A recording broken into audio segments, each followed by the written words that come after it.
Good morning, students. We have started a new poem from your TYBA English compulsory syllabus prescribed by Savitribai Phule University, Pune, entitled as The Ballad of Father Gilligan, written by William Butler Yeats. In our last lecture, we learned about the biographical sketch of the poet W. Yeats as well as brief theme of this poem. In today's lecture, we are going to start the poem and we are going to analyze the poem, The Ballad of Father Gilligan by W. B. Yeats. First, here I will read the poem stanza by stanza and then we will go to the critical analysis of this poem. See, the old priest Peter Gilligan was weary night and day, for half his folk were in their beds or under green sods lay. This is stanza first of this poem. Stanza second.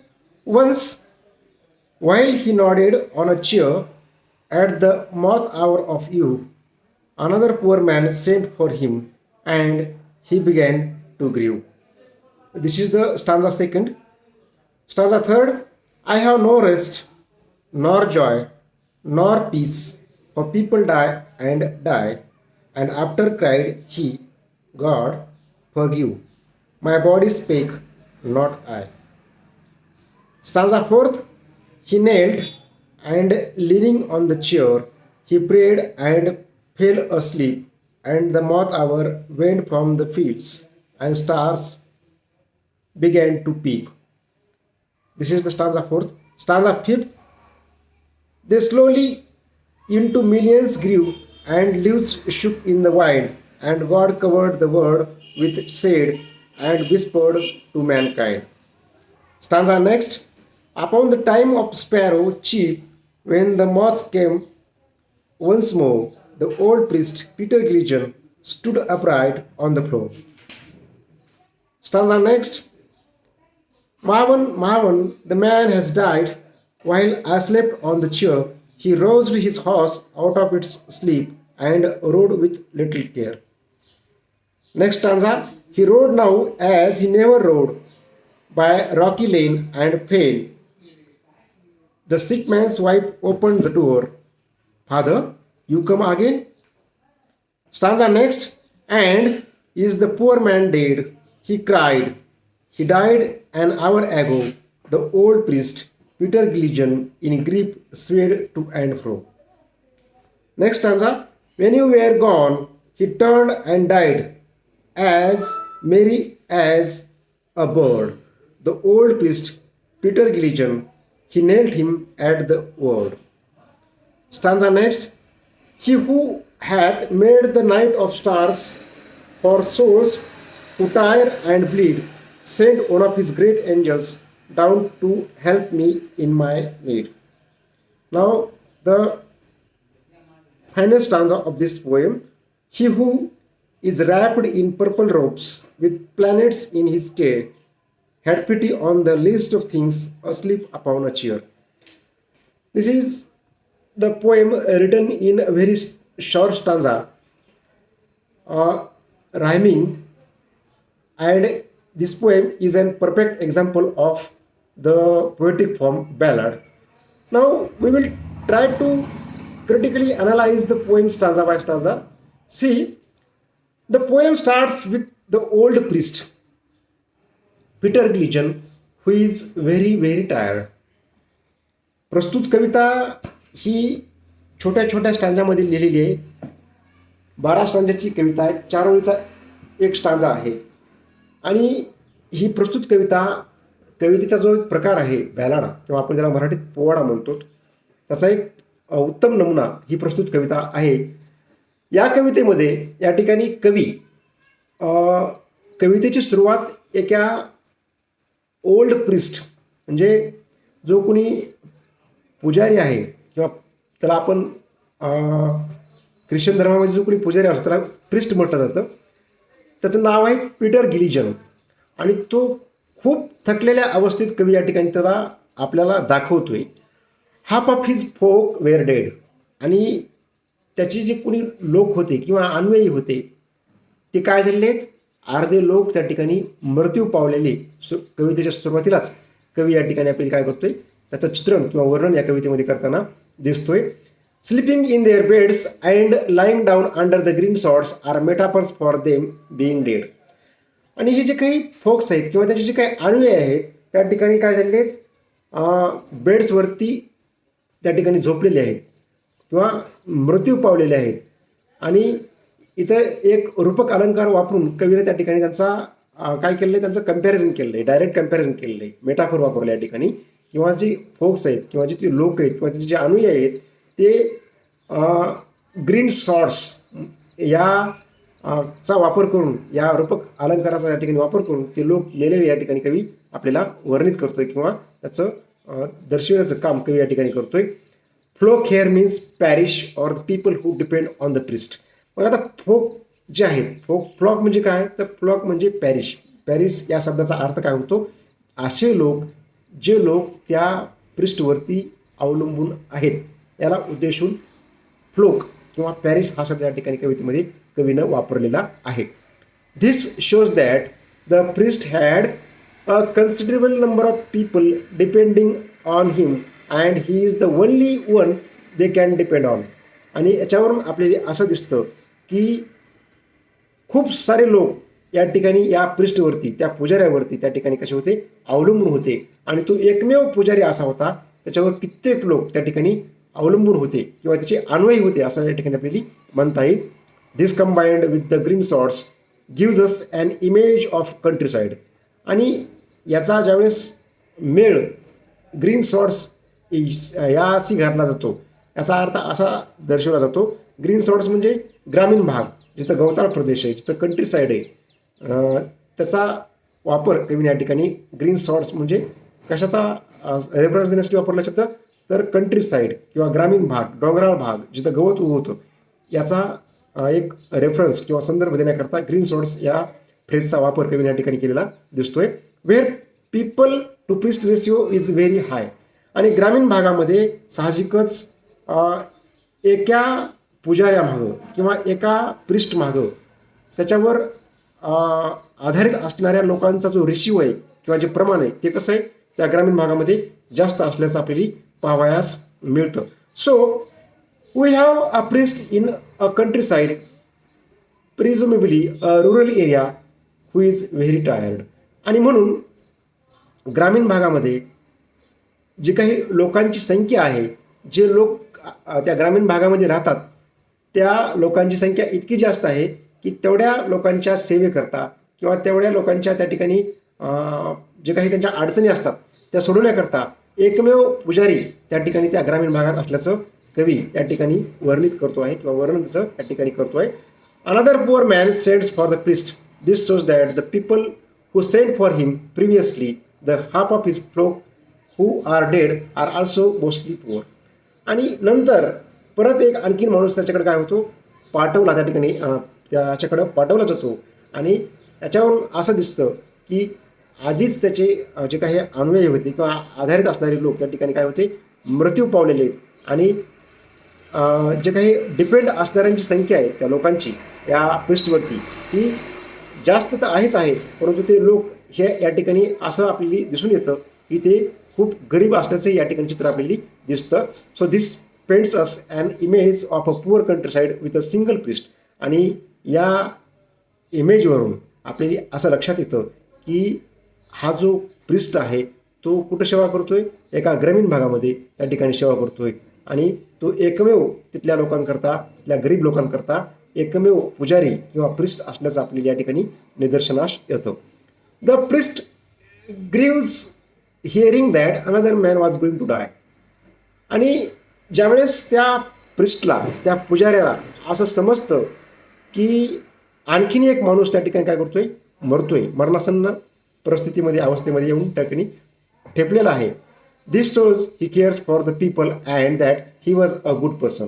आणि हे ऐकल्याच्या नंतर त्या प्रिस्टला, त्या पुजाऱ्याचं खूप दुःख होतं आणि याच्यावरून आपल्याला असं लक्षात येतं की हा जो प्रिस्ट आहे तो प्रिस्ट सामान्य लोकांची, गरीब लोकांची खूप काळजी करतो, त्यांची सेवा करतो, याचं दर्शन याच्या त्या काळजी करण्यावरून आपल्याला घडतं. Such a person makes an outburst. आणि हा जो प्रिस्ट आहे, आणखीन एक माणूस कोणतरी त्या ठिकाणी दगावतो आहे, मरतो आहे, असं कळल्याच्या नंतर त्या पुजाऱ्याला त्या ठिकाणी त्याचं अश्रू अनावर होतात, त्याला अश्रू ढळतात, तो रडायला लागतो. This goes to show his tiredness and the extent of death which visited the village recently.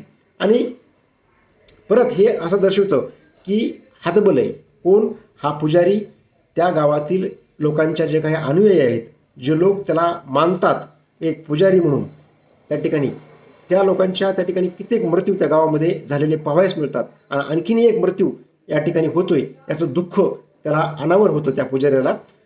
The night descends, vivid imagery is used to describe its own set. आणि ज्यावेळेस रात्र येते आणि रात्र संपते त्यावेळेस वेगवेगळ्या इमेजेसचा वापर करून कवी या ठिकाणी काय करतोय, त्याचे उदाहरण त्या ठिकाणी देतोय किंवा त्या पुजाऱ्याची मनाची अवस्था या ठिकाणी काय करतोय आपल्याला दर्शवण्याचं काम कवी या ठिकाणी करतोय.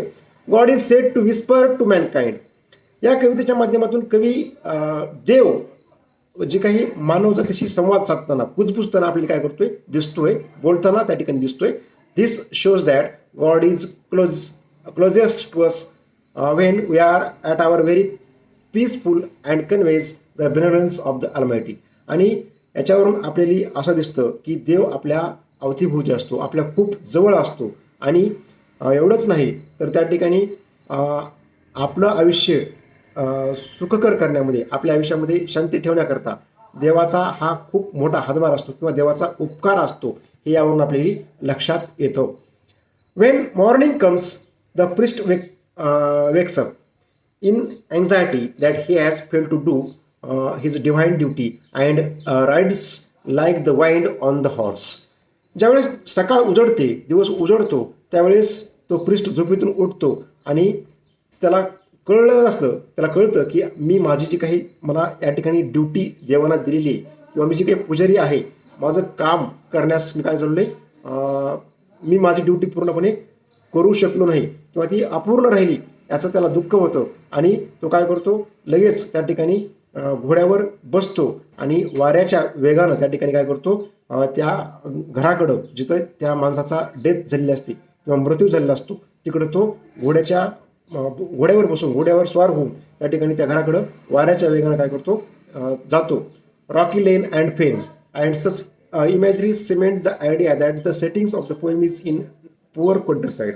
आणि ही जी काही इमेज वापरली आहे कवितेमध्ये, रॉकी लेन अँड फेन, म्हणजे ही इमेज, या कवितेची सेटिंग ही आपल्याला ग्रामीण भागामध्ये, खेडेगावामध्ये, डोंगराळ प्रदेशात असल्याची ते जे कंट्री साईड आहे याचा आपल्याला या ठिकाणी दर्शन घडवते किंवा याचा अर्थ आपल्याला या ठिकाणी बोध होतो. मारवन मारवन the priest cries, this is Irish for a cry of grief. मारवन मारवन हा शब्द काय आहे, तर मारवन मारवन हा शब्द काही इंग्रजी शब्द नाही आहे, तो आयरिश वर्ड आहे. तो कसा आहे, एक आयरिश म्हणजे आयर्लंडच्या भाषेतला तो शब्द आहे.